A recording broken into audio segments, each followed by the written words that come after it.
आणि आजचा दिवस आहे तो दहीहंडीचा आणि दादरमधूनही आपण दृश्य पाहतोय आयडियलची सुप्रसिद्ध दहीहंडी आणि आता इथे गोपिका आलेल्या आहेत आणि दहीहंडीच्या उत्सवाला आता सुरुवात झालेली आहे। दरवर्षी गोपिकांच्या हस्ते ही दहीहंडी फोडली जाते। फुगड्यांचा खेळ सुरू आहे। या ठिकाणी सेलिब्रिटी सुद्धा अनेक येत असतात आणि या दहीहंडीच्या उत्सवामध्ये सहभागी होत असतात।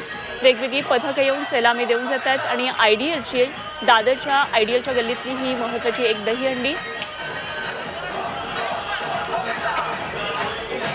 तर गोविंदाचा गजर आता सुरू झालेला आहे आणि आजचा दिवस आहे तो गोविंदांचा। आज दिवसभर मुंबई शहरात तसंच ठाण्यामध्ये मुंबईच्या आजूबाजूच्या परिसरामध्ये आणि वेगवेगळ्या जिल्ह्यांमध्ये असं सगळं उत्साही वातावरण असणार आहे।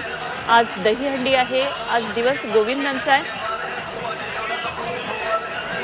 आणि आता या दहीहंडीच्या उत्साहाला सुरुवात झालेली आहे। अनेक गोपिकांची पथकं या ठिकाणी पोहोचले। फुगड्यांचे खेळ खेळले जातात आणि काही वेळामध्ये ही दहीहंडी या ठिकाणची फोडली जाईल।